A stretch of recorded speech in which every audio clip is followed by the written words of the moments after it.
این زبان و این فرهنگ با هیچ زبان و فرهنگ دیگر دنیا قابل مقایسه نیست.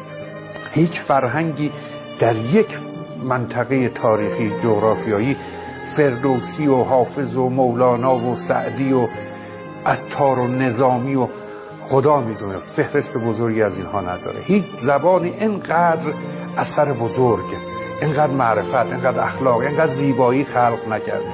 هیچ فرهنگی اینقدر دیرینه اندیشه و خرد پرورش نداده.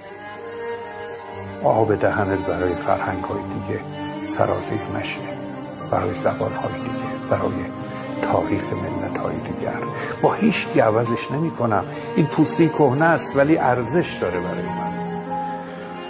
برای همین میگه که کدامین جبه زربفت رنگین میشناسی تو که از مرقع پوستین کهنه من پاکتر باشه.